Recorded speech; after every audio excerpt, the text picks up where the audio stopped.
G'day Earthlings, Dr. Rank here, and welcome to Gaming Legends, the show where the target audience is just a suggestion. Captain Toad Treasure Tracker is a Mario spin-off focusing more on puzzles than platforming. But what if it was focused entirely on puzzles?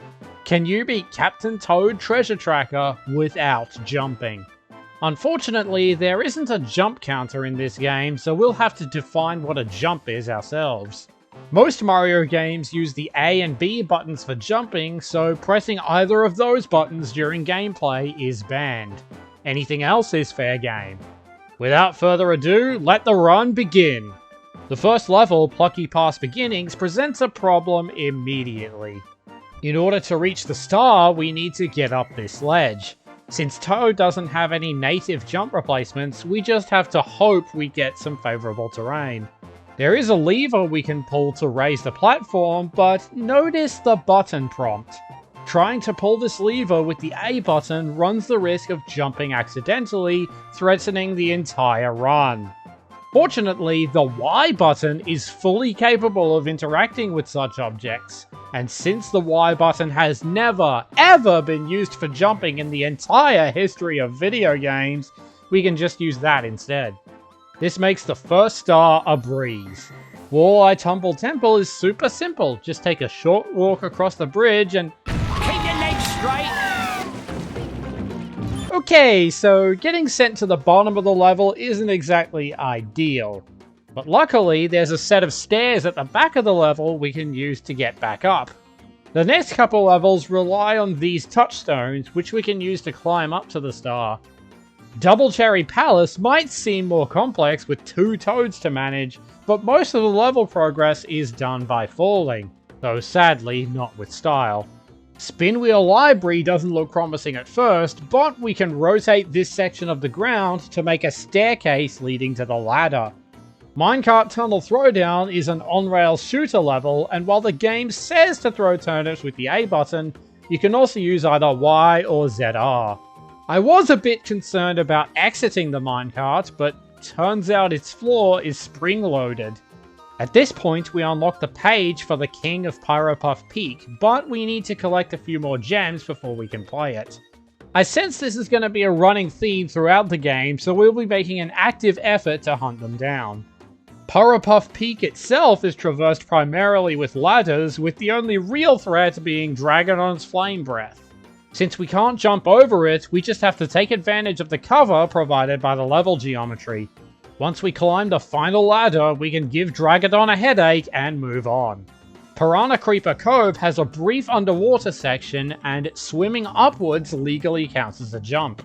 Luckily, there's a slope at the end leading to the surface, so there's no reason to worry this time.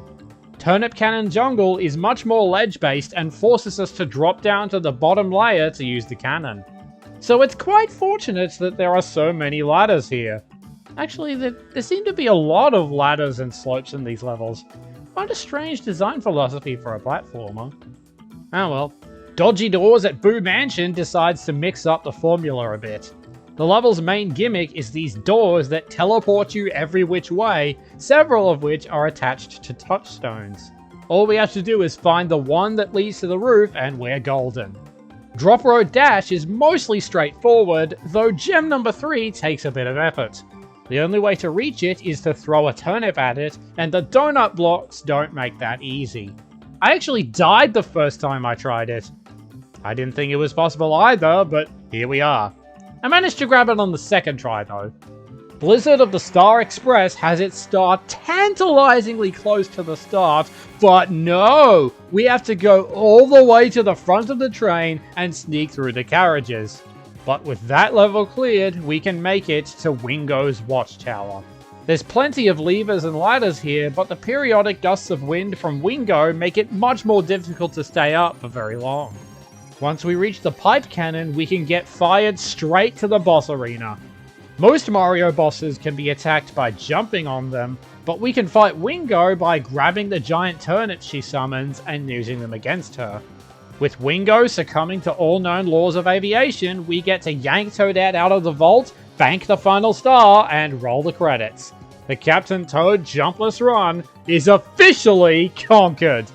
Wait, really? That's it? Only 18 levels? That seemed a bit too easy. I mean, you'd think they'd put more content into this. Yeah, alright, I guess we can go for the real ending. Let's see if Captain Toadette can do as well. Shoot Scoot Slopes is, as the name implies, a largely downhill level, presenting few issues. I was worried about the cliffs just here, but luckily there's some conveniently placed ladders here. Stumper Sneak Around would theoretically be a single jump away from the star, but we'll instead have to take the long way by knocking over a few bridges. I was stuck on Floaty Fun Water Park for a while until I realized there's an underwater pipe entrance right here. After raising the water level and using the yellow pipe to get up, we need to get past the Goombas guarding the bridge. Eventually I decided to drop down onto them and just book it across with damage boost. The next few levels are cakewalks right up until Dragodon's Revenge. While there are plenty of ladders and moving platforms, there is still the small issue of the flame breath. I actually managed to get a game over on this level. I do have a Toad amiibo I could use to get an invincibility mushroom, but that feels like cheating. Then I died a few more times and the game gave me one anyway. And then I fell off right at the end. Seriously, I thought this game was meant for kids. But eventually, I did manage to get the star. The level immediately after thankfully only requires you to hold right and breathe fire. It's a little easier. And the rest of episode 2 isn't much harder, except for level 17, Spinwheel Skyfort. The star teases us right on the edge of the platform, and we can't reach it from here. Instead, we have to rotate the stage several times and take the long way around. Immediately after is the episode 2 finale, Battle Tower Blitz. The bridge in the first area will only go down after killing all 6 Fire Bros in this room, and there's only 2 turnips in the vicinity. But luckily, just up this ladder is a P-switch that reveals a secret clear pipe, which coincidentally spits us out onto the Fire Bro at the top of the stairs. From there, we can just drop down onto the others one by one. Episode 3 has the fewest required levels, but nearly all of them have an entry fee that must be paid in gems. One of the trickier levels to get them in is Seesaw Sizzle, which is much more platforming focused. Luckily, this level is populated by the single best Mario character, Spike. If one of his spike balls lands on one of these seesaws while Toad is on the other side, he'll get launched high into the air, making all 3 gems and the star possible. Stumpy Springs Sanctuary has another tantalizingly inaccessible shortcut, but we can use the P-switches to activate a nearby geyser and head straight to the top. Up and Down Desert is focused, unsurprisingly, on going up and down, but hey, would you look at that? More P-switches! Multivator Mayhem has a staircase straight to the top that would be just 1 jump away. But then I read the level name again and I realized this level is home to double cherries and pressure-sensitive lifts straight to the top. There aren't any more problem levels until Retro Ramp Up. This level is modeled after Donkey Kong, which practically invented the jump button. Fortunately, this incarnation has plenty of nooks and crannies in the background, which we can use to hide from the spike balls as they come down. Shortly after is Ghost Gallery Gambit, which is basically a vertical auto-scroller. Luckily, the path is mostly an uphill slope, and the few parts that aren't are just seesaws we can manipulate to our advantage. Our next roadblock is Deep Space Gyromajig. Seriously, look at this! There's like 5 different ways I could jump over there! Honestly, I'm getting a bit sick of having to rely on the devs putting P-switches everywhere. But with 155 gems in our pockets, we've earned the right to enter the endgame. Scalding Scaffold Sinkhole is another vertical auto-scroller, but this time there's plenty of ladders to guide us, and likewise for Wingo's Whackdown. All we have to do now is beat Wingo the same as before, yank Toadette out again, and collect the final star. The Captain Toad Jumpless Run is officially conquered for real this time. If you want to try this challenge for yourself, I've got good news for you.